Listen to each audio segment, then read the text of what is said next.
your MIDI drums sound whack, you don't know how to fix it, they're all fake and stuff. It's like, yeah.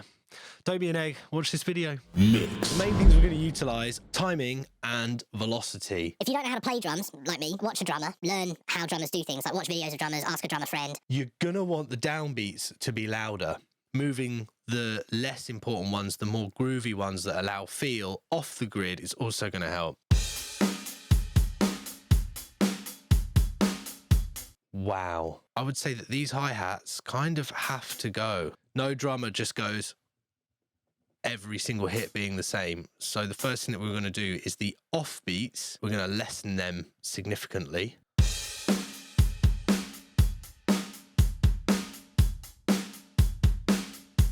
That sounds a bit better. I imagine the drummer playing is going to be like maybe this one needs to be harder.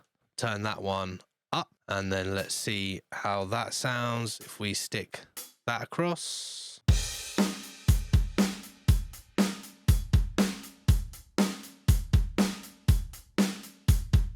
So the hi-hat's sounding good already.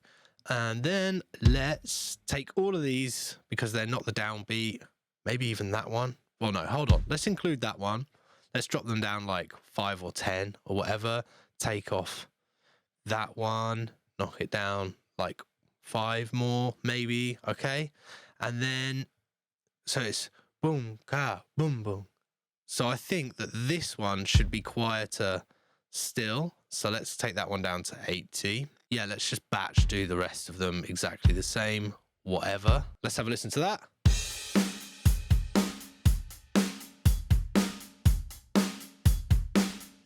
If something's late, it's going to make the groove feel lazier. If it's early, it's going to make the groove feel faster. So if you're listening to something and you're playing against it and the metronome feels like it's starting to groove, that means whatever you're doing is working. So let's play back, and I'm going to nudge these hi-hats later and we'll see how far we can go before it sounds out of time.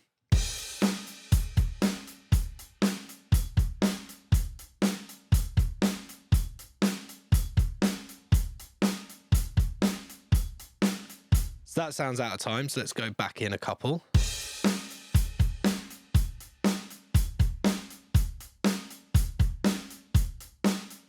All right, let's duplicate and go another level. With this one, we'll go earlier instead.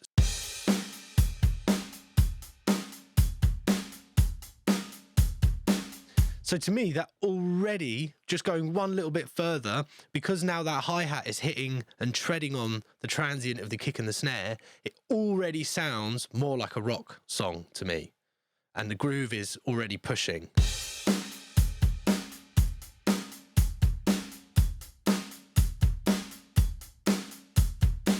C is early and B is late, the one that we did before, right?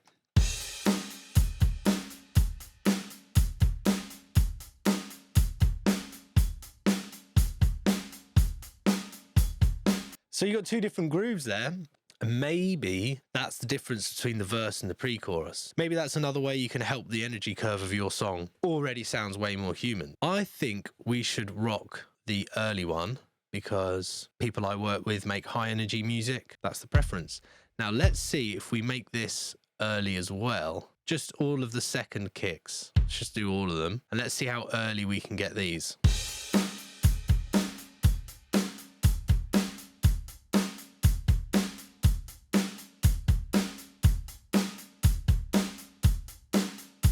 Boring, isn't it? Fast forward this bit. And we know that that is like the earliest we can get it without it feeling rushed.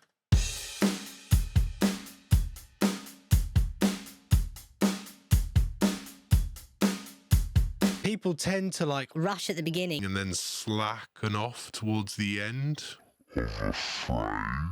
So we want to leave that one early and then change all of these by 1. And then we'll take that one off. And then we'll move that one. And then we're nearly back on the grid now. And then let's see if we make these ones late. So now the kick, the second kick only, is getting gradually later throughout the whole phrase.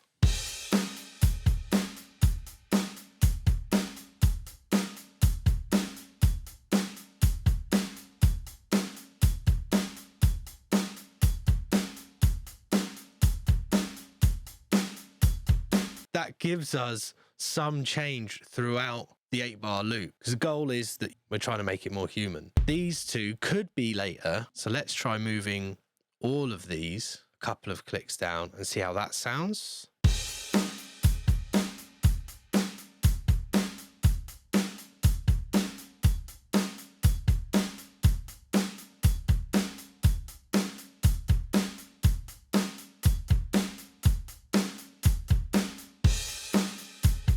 So that's too far. So I'm going to move them like that. And then I'm also going to move the hi-hat in here. If they're slowing down, they're probably going to slow down on everything. They're not going to keep the hi-hat perfectly in time whilst the drums slow down as well, right? So we'll move them back one, and then maybe move that back one.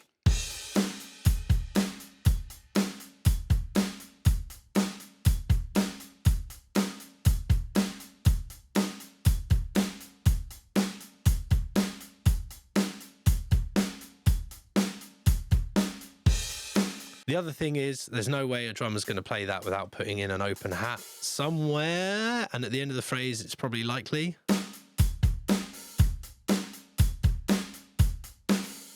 Cool. And that's going to be louder than that. So turn it up.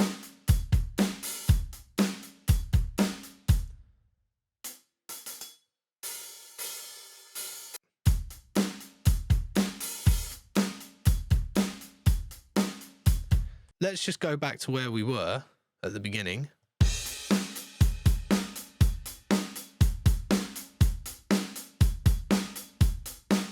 where we are now. So the other thing is, we've got two crashes on the downbeat. It's highly unlikely they'll hit at exactly the same time. So why don't we just make one of these late as well? And let's see how far we can get it before it becomes really obviously a problem. I mean, even that, you can barely notice it because of the downbeat. That's noticeably later.